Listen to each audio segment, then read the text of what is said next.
everybody? What up, everybody? Let's talk about it. It's April Dawn. What up, everybody? It's April Dawn. What up, everybody? It's April Dawn. Let's talk about it. What up, everybody? It's April Dawn. Let's talk about it. This is The Shy, Season 3, Episode 7. Okay, so this episode was good. I mean, it was, I just feel like The Shy have a lot of storylines just thrown up in the air, you know what I'm saying? And then, we're just going to hope they're going to resolve some of the storylines before the end of the season. But this was a good episode. Keisha got rescued. I am mad it took this long for her to get rescued, child. She should have got rescued 2 episodes ago, really on the last episode. But she made it out. I think there's going to be some issues with her later on down the line, but I don't want to waste no more time. Let's go ahead and get into it. So we start off this episode. Ronnie is at the bar, of all places, doing a memorial, but we find out that Miss Ethel didn't want a funeral. She didn't want all that because his friends is like, damn, you taking a long time. That was a long time he was up there talking. Miss Ethel will probably be like, get your down. Jada comes in, and, Ronnie is going to go check on Jada, and she says, he tells her that he wants to apologize to her because the last time he saw her, that he was drunk or whatever. And he was like, when we was together, she was like, we was never together. Okay, go back, baby. We wasn't never together, baby. All right. Now, one thing I noticed about Ronnie is when he was doing his speech about his grandmother and how, she wanted him to be, or he wanted her to be proud of him, he had a drink in his hand. Now, y'all know Ronnie is an alcoholic. He ain't got no business drinking. And Jada had no problem pointing this out to him. She let him know, okay, I understand that your grandmother meant a lot to you and everything, and you sat up there talking about you want to make her proud and all the things that you want to do for her, but now you drowning your sorrows in brown liquor. And he was like, well, a lot of people drink at a funeral. And she was like, yeah, but you have a drinking problem, so you probably need to be sipping on something else. And he was like, that's why my grandmother liked you, because you always spoke the truth, no matter how you felt about it. So he goes over to the bar by his friends when Jada leaves. She does wish him well. She tells him she wishes him the absolute best, no matter what's happened basically between them. And so, they hug and she going about her business. And so he goes to the bar, he talks to his friends, and he's like, thinking about not drinking no more. And they like, oh, for real? Again? And it was like, yeah, man, maybe the 15th time will be the charm. And they have a little giggle about it. And Ronnie tells them, I want to thank you guys for your friendship during this time. He's really been a light to me. And he tells them, well, the friends tell him, you welcome or whatever. And they said, well, we just want to say goodbye because his friend or his cousin or something has jobs for them in Springfield, and nobody's hiring there, so they're going to go to Springfield. And he's like, oh, for real, when y'all leaving? He says, tomorrow. And he was like, man, he kind of thinks about it. And they said, well, do you want to come with us? We can get you a job too. We can hook you up. And he tells them, well, I have some business I need to take care of, basically. And, then, and they were like, okay. Keisha wakes up with the man in the bed, child. He talking to her like they go together. It was weird. That he has raped her at this point because she's in the bed just looking like, oh my God. And when he got up, he was in his underwear. He was like, are you hungry? I'm going to get you something to eat. So he jumps up and goes to the kitchen to get her something to eat. And while he's in there, she breaks the leg off of a chair. And there are people to do a lot of things in this man's house that's very loud without him hearing. But that's neither here nor there. She breaks the leg off the chair, and when he comes back in the room, she starts to beat him with the thing. But then he overpowers her, and he tells her, listen, this time I'm going to let you make it. But the next time, okay, it's going to be some consequences and repercussions. Dominique and Emmett meet up at an office, and he has the baby with him. And she's like, damn, why you got the baby with you? And he was like, listen, Tiffany had to drop some, whatever, make some drops.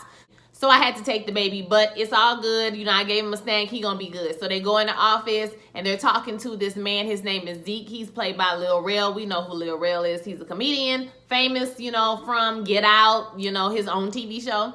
And anywho, they talking about, basically they want him to kick Sonny out. They want to keep the name Sonny, and they want to run the business, basically telling him, Sonny is back on rent. You're going to be able to get your money on time if you go with us. Numbers don't lie. Dominique even brought a piece of cake to give to him. First of all, run that back. You finna get this man kicked out of his building. You about to take over the building and run a business out of his building selling chicken. But you going to keep the name? Boy, I tell you. Boy, I tell you, you can't help nobody out. He is like a daddy to you. Okay?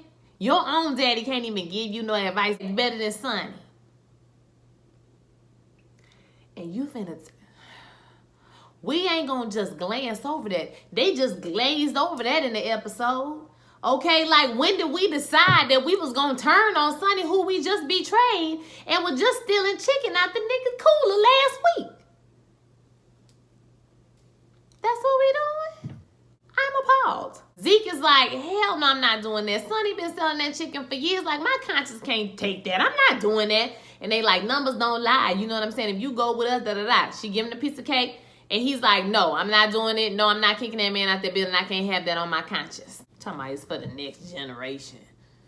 Child, get out of here. Donda and Rose are talking at the breakfast table, and you know he's all happy because he's back on top. Because you remember he dropped that tea on Camille last week, and Rose is like, hey, you know, don't get too comfortable. I know you feeling real good right now, but she's just not gonna go out. You know, she ain't gonna drop out the race. So like, I'm gonna need for you to chill or whatever. She tells him that the commercial could have backfired. He should have consulted with her before he went and did that commercial, and he was like, well, it worked. If you want me to work for you, you have to trust me. And he was like, trust don't come well with you. And she was like, listen, I was screwing the secretary for like 3 months. Okay, like relax. So come to find out she had an affair with his secretary that clearly affected him, and she don't even care about it. I said, Candy is doing this. She did really good this episode and the last one too. So I really like her in this role now. She's really doing a great job. Jake comes down to eat breakfast, and baby, he got an attitude this whole episode. And this is like the only time I've been here for his attitude. Okay, probably because it serves the motives that I want to happen and him getting smart with Douda. So Douda tells him that he needs to be ready for a function.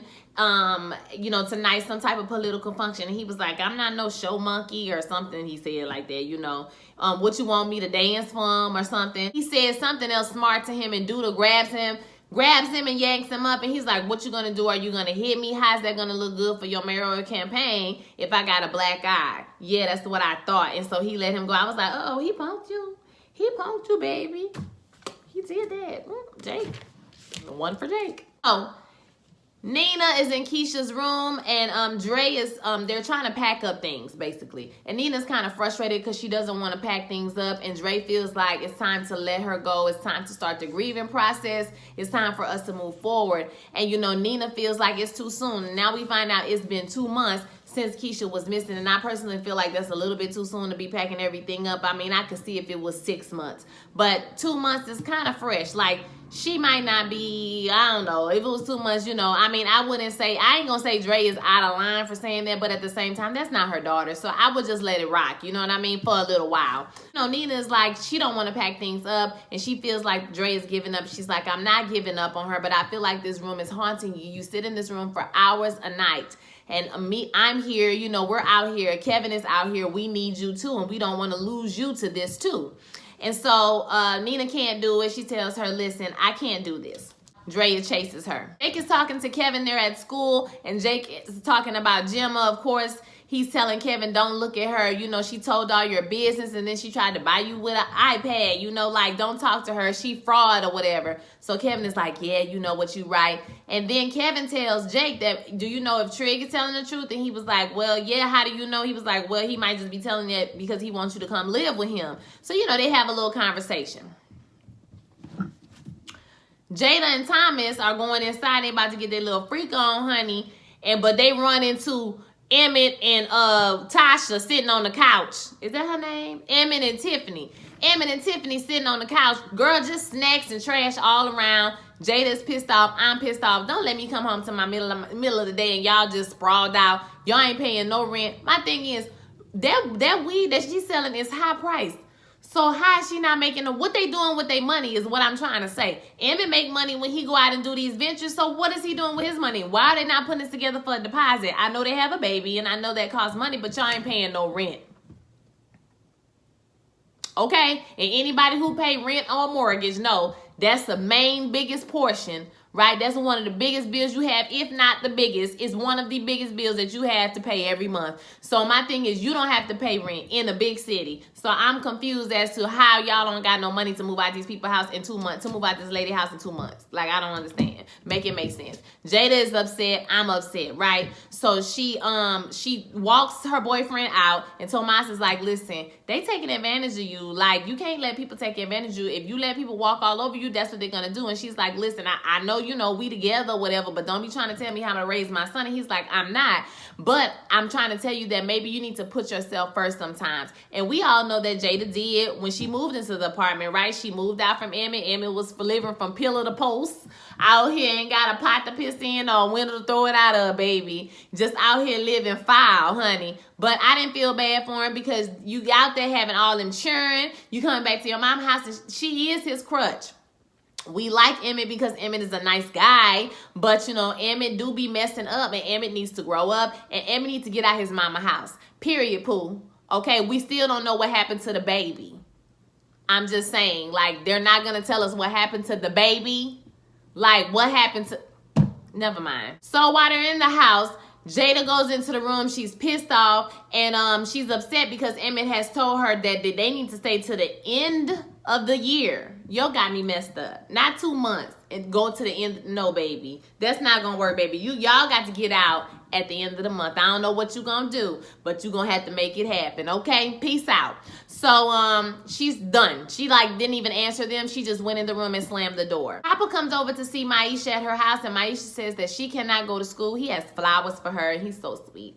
But she can't go to school because her mama has lost her job again, and she has to stay home and babysit while her mom goes to find another job. And he's like, well, you can't miss no more school. And she said, I can't do anything about it. I don't have a choice. But you know, you go to school, and you know she gonna get another job. Don't worry about it. You know what I'm saying? Don't tell nobody because my mama don't like me putting her business in the street or whatever. And he was like, okay, you know, he goes off about his business, and he does offer to help. Like, Papa's such a nice guy. Dominique's doing her little restaurant thing in her house, and Emmett calls her and say, hey, you know, what's up? I got some news. And she was like, what's up? That Zeke called him and said that they want to pay them $7,000 tonight for a dinner party. $7,000. That's mean you gonna get $3,500 tonight. That's what you're gonna get tonight. So why you can't get an apartment, Emmett? I'm confused. Why? Why? Do you have gambling debts? Like, I have confusion.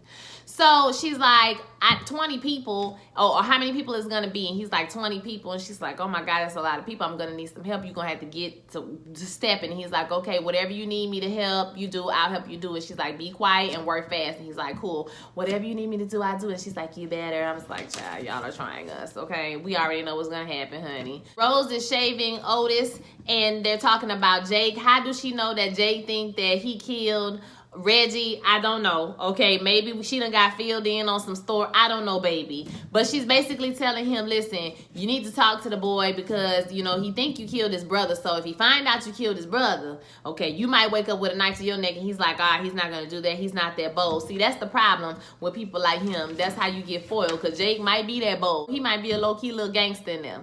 So we see Nina walks in on Dre, and she's boxing things up in Keisha's room. And she's like, listen, we can't do this forever. You know, that's when she tells her you sit for hours at a time.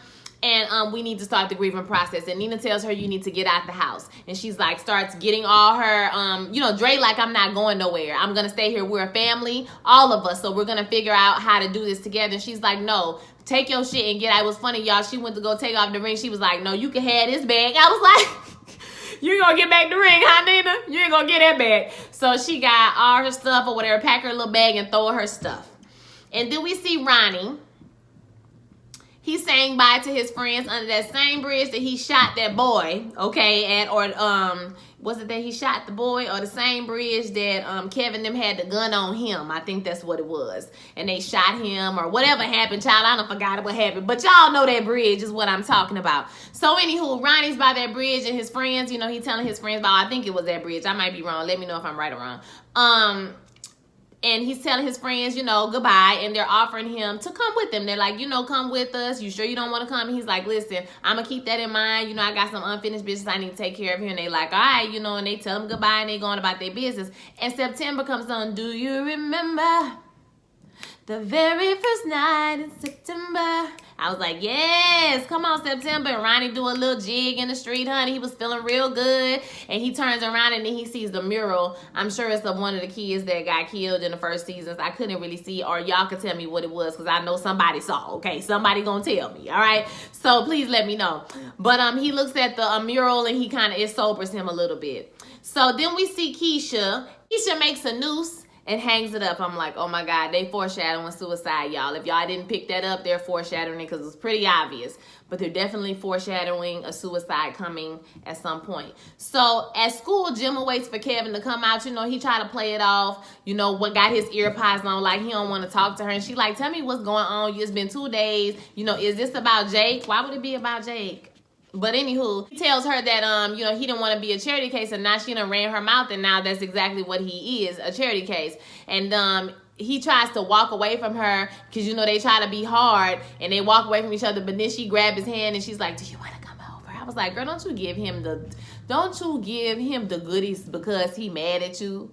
Don't do that, okay? Because you see quickly he went from mad to, okay, I'm coming over. I said, child, how old is this year? No, I'm old, y'all. I'm old because I'm like, how old? Where's your mama? Okay? I'm uncomfortable. So, child, they at the house and he got his little bird chest out, his little shirt unbuttoned, and she got her little about to unbutton her shirt, and he was like, are you sure you want to do this? I don't want to do anything that you're not comfortable with. And she was like, no, it's okay, that you have my consent. I was like, come on, consent? Yes, consent. So, you know, they start to, well, he leans in to do the kiss, and her daddy pull up, and she like, oh shit, put your clothes on right now, hurry up. I'm like, did they not have clothes on? What is the tea? No! So the daddy, he comes up and they like, oh, you know, we studying, you know what I'm saying, for whatever subject. And whatever book Kevin got in his hand is not the right subject because daddy's like, you ain't got the right book in your hand. And I think it was upside down too. So he's like, come with me right now. And so she's like, you're going to be okay. It was so cute.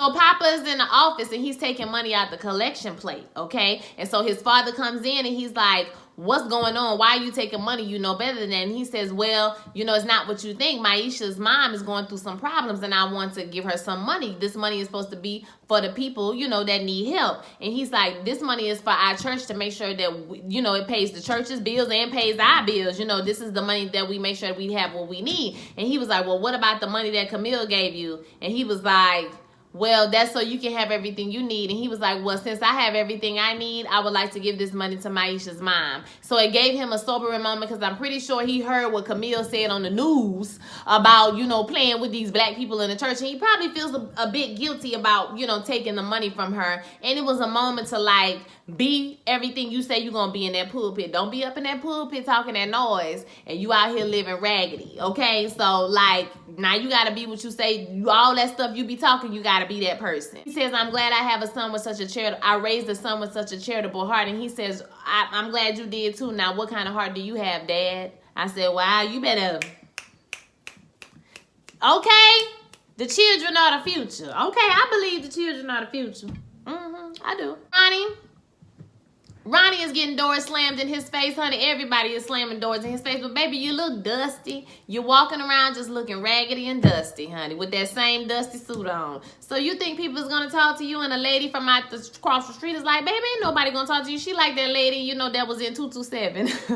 So she out there trying to tell him, baby, ain't nobody going to talk to you looking raggedy like you looking. He was like, ma'am, you know, I heard some screaming here the other night, and the man across the street told me that it was on this side of the street. And she was like, who you talking about? This man right here? He was like, yeah. And he was like, baby, he touched. You know what I'm saying? Touched. Just a little touch. And he said, well, what about his wife? And she was like, wife? He ain't got no wife. Y'all remember I said that last week? That's the easy way to tell he lying because there's no woman around there. He don't have a wife. There you go. Wife? He ain't got no wife. He goes around to the back of the house, breaks into the back gate, and then he kind of fiddles around a little bit in the trash, and he kicks in the back door. He's screaming, Keisha, Keisha, right? I'm like, they just conveniently be breaking in this man's house, and he don't ever be home because they always be throwing stuff and knocking stuff. I'm like, he don't ever hear nothing, or the man just ain't never home. Like, I guess maybe he got to go to work or something. You know, I don't know. So anyway, Ronnie kicked the door down. He kicks the door down. He's screaming. Keisha hears her name, and she's screaming. And he's like, I'm going to get you out. You know, I'm going to help you or whatever. And so he busts the door down with a tire iron. I think that's maybe what he got out from the back, a tire iron. And so he busts the door down with the tire iron, and he, you know, he come in. But the man pulls up at the same time. This is all happening at the same time. So the man pull up. He sees his house been broken into. He breaks in, you know, and he jumps on Ronnie and, like, hits him. Now, we know Ronnie is an old drunk, so y'all know he can't fight. So he just falls out, and Keisha goes to help him. But or she jumps on the man back or whatever, but he knocks up against the wall and she sees the tire iron. So she grabs it and she starts to beat the man. She beat him. I said, you better beat him. Beat him, okay? She beat him to a pulp. And, you know, I hope that she killed him. And that was it, honey. She ran out the house. And, you know, we're going to let her make it because at least she ran out the yard into the street. So, you know, we good. And we got nosy neighbor across the street. I'm sure she had already called the police. So yeah, the police come and get them and take them on to the hospital. So we see that Kevin is with the dad in his office, and you know, we can see they having small talk because the music covers all that up, which I thought was a really good thing they did. And then it drops out and he's like, listen, was you about my daughter? And Kevin is like, about to answer the question, but his phone rings and he's like, oh my God, I gotta go. So that's when he jumps up and he rushes to the hospital to go see Nina and Dre, who are already there, okay? So Nina is just in a panic. She's in a rush to see her daughter. You know, the doctor's taking a long time. She just wants to see her, you know.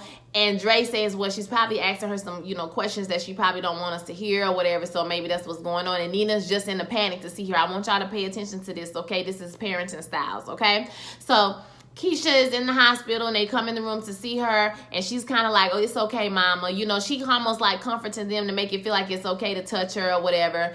And they all cry. And, you know, she tells her, you don't have to tell or talk about anything until you're ready to talk about. So notice that parenting style. Dre says God is real, okay? So Kevin hugs her and they have a moment right there. So I want y'all to take into account what Nina said and what Dre said. We'll talk about that later. So now we're at the dinner party. It's with actually Otis is at the dinner party. Am I saying his? Yeah, Otis Perry. Yeah, so Otis is at the dinner party. Dominique and Emmett are actually catering, okay? So I don't know whose father this is. I don't know if that was, I wasn't paying attention to his face like that, if that was Gemma daddy or whoever daddy that was. But Camille is at the party too. So basically this man is having a party to decide who he's going to donate his money to. Camille kind of makes a joke because him and Rose go back and forth because he wants to have the meeting without her. And she's like, okay, so you back to doing my job again. And so he tells her something and walks away. And Camille's like, I can take off your hands, you know what I'm saying, if it's too much trouble. That was hilarious. So when they get up to the top, the guy is telling him, listen, I always back the candidate that, you know, is I've never backed a bad candidate and I throw my money behind whoever, blah, blah, blah. And he tells them that he wants to give them, or they're splitting the black vote. So that Camille and him, the third party, is going to come in and they're going to win. Okay, so and we don't want that. So I decided to pick the person who reminds me the most of myself. And I decided to pick Otis Perry. Of course, he's going to pick the other man. And so I guess they're trying to, you know, assume that Camille is gonna drop out or whatever, and Camille's like, listen, I don't know what y'all talking about, but I'm not dropping out, okay? I know I see y'all trying to Shirley Chisholm on me, okay, but it's not about to happen, because like a phoenix, I'm gonna rise, because I'm a phenomenal woman. I was like, girl, did Maya Angelou write this speech, okay, from the grave? Because sis, y'all was doing a little bit too much, but it was cute, the music was cute, and I'm guessing it was trying to be funny, and she tells them good luck, okay? So Zeke comes to the back. The food was bomb, okay? It was good. It was like fancy black people food. It was good, okay? He hope he ain't got fancy black people diabetes. What? And he has some news for them. He's going to give them the lease to Sonny's for a few months. Shady boots. Shady boots, okay? You ain't even apologize for that. Ooh, shady. And he says he has to see that they have consistent foot traffic and then they can pay their bills consistently, and then he will consider giving him a longer lease. And so they're all excited about it. They're happy about it. He skips on out of the room. So they have a little drink to a bumpy road, but they're going to make it there, honey. And then they get to screwing, honey. On the counter, in the people kitchen, just nasty, honey, just nasty. People got to eat on that counter. People be chopping up their stuff on the thing, on that counter. Just nasty. But here goes Emmett. Didn't the woman just say he wasn't gonna cheat? I told you y'all he was gonna cheat. He ain't. Emmett is trash. Papa and Daddy going over to Maisha's mama's house. Now, Maisha's mama is an angry black woman, okay? She's upset. She ain't got no money. I don't blame her. So he gives her the money. She like, boom, because she said, I accept Jesus Christ, my Lord and Savior. Now, that was funny. But she let him in the house. He give her the money. And she's like, who told you about this? Maisha, I told you don't have my business in the street. She's like, I didn't. And he's like, ma'am, it was me. I felt like you needed this money and I want to give you this money. And he tells her, he tries to convince her, but he tells her, listen, I'm going to leave this money here whether you want it or not, because this money was raised for you. Now, we here to help each other. You know what I'm saying? So I'm going to give you this money. Now, take it. Take it now. Don't be, we know you a strong black woman and you trying to work and provide for your family and you don't want nobody to give you no handouts or feel like you know charity case. We understand, strong sister. I understand, sister. I understand, girl. But you need some money, okay? It's been times in your life where you just be like, listen, I need some help. And there's nothing wrong with asking for help. So when he walks out of the room, he tells them, call us. If you need anything, please call us. He leaves and she like breathes a sigh of relief. Oh, it was such a nice moment. Because I thought that she was going to yell at Maisha or something like that. But she just like breathed a sigh of relief. I was like, girl, God is, let me tell you, good. Okay, he be coming through. Okay, in the last second. My God, he be coming through, honey. It's been times when I've been broke, y'all. It's been times when I ain't have nowhere to live, like real talk. And that's how you know God is real, because nothing, nobody, here goes some money. Here go a check in the mail that you didn't expect. Here goes somebody giving you grace and not running your credit when they could. My God, okay? Let me tell y'all something. Anyway, let's move on. Jake is playing video games and Douda comes in there and basically tells him, I need to talk to you about your brother. So basically what happened is, I didn't kill your brother killed himself. This is when he messed up, when he stopped following orders and stopped doing what he was supposed to be doing. Now, I could have saved him and started a war, or I could have sacrificed him to keep the peace. So I sacrificed him. Jake was like, so you let him die? And he was like, I mean, basically, he let himself die because this is what he did. So he says, well, why are you trying to save me? And he was like, well, because I see something in you, and I see myself in you. He was like, so you see a crook in me? I'm gonna be a crook like you? And he was like, no, or you can be the mayor of Chicago. And he was like, nigga, you ain't even won yet. That was funny. I ain't gonna lie. I chuckled. I'm not gonna lie. Like, he's so disrespectful. He's so disrespectful. Dre is at the hospital and she get a pamphlet from the doctor about, trauma counselors and things like that. And she says, yes, she knows that it's gonna be a long road because she's a counselor at a high school. So there you go. So she tells her to watch for warning signs for suicide. And she, she goes to see Keisha and them in the bed, and she covers them up, and she sits in the bed and she cries about it. And I can tell that she feels guilty. So let's bring it back. So I feel like Dre feels guilty because she did give up. I feel like she gave up. You know what I'm saying? She gave up. She didn't think the girl was alive anymore or that they was going to find her. That's why she was trying to pack up the room. Now you dealing with the fact that you kind of gave up. So you feel guilty because she's alive and you thought she was dead. That's why you saying God is real, because you really had gave up hope. You know what I'm saying? You had gave, even though you're telling her that you did it, you did, okay? So now this lady is telling you, and you're a counselor, you know that you can't sit with trauma. And I'm not saying she need to be talking about it tomorrow, you know what I mean? But my thing is, you got to look for suicidal tendencies. And if those things start to happen, you're going to have to step in, okay? And say something and do something. I'm not sure what that something is because I'm not a licensed therapist or counselor or anything. But I know that, I've taken that for school, you know what I'm saying, to work. And you got to step in at some point. Once you start seeing those signs, you need to intervene in some type of way. Different type of ways for different type of people, I would suppose. But now Nina has already told her, Keisha, listen, if you don't want to talk about it, you don't have to talk about it. So, I mean, they don't really like each other. So if I'm trying to get you to maybe talk to Nina about what's going on, you can see, and you're telling her, you don't have to talk about anything. My mama said I ain't got to talk about nothing if I don't want to. You can see how this is going to bring a parenting clash. In my personal opinion, there's going to be a parenting clash, okay? So, I just hope that it doesn't separate the family too much, because I feel like Keisha has been through a lot of trauma and this is going to be a journey for her, okay? Because sis ain't, cracked a smile and said, I'm glad to be home. Every time she hugs somebody, she looks very, very traumatized. So, prayers up for Play Keisha, because sis going through, you know what I mean? Like it was bad. Kevin goes by Ronnie's room and he tells him, thank you. That's all he said. Thank you. And he left the room. I thought that was a really good way to end the episode. I'm excited to see what's going to happen with Ronnie. Is he going to go to Springfield and be with his friends? and get a job and work, or is he gonna try to, you know, sober up there? I know this is gonna vastly improve his standing in the community, because now he's gonna be seen like a hero. He busted in and saved the girl. He is a hero. He busted in there and he saved that girl. So, you know, this is gonna improve his standing in the community. So will this boost him up enough to get himself together and stay, or will he leave? So that'll be interesting. I think he probably needs to leave, because I feel like all those characters from the first season have kind of, the major plot line people are gone. Reggie's gone, Brandon is gone, Coogie gone, you know what I'm saying, the mom and the daddy gone. You know, and Ronnie is really like that only character, major character that had a major plot line other than Kevin, you know what I'm saying, from the first season. So it would be, you know, interesting if he wrapped up his storyline this season. What do y'all think? I want to see how they're gonna tie up, it's 3 more episodes, how they're gonna tie up Douda and, you know, the Rose, the Camille storyline, or are they gonna tie it up,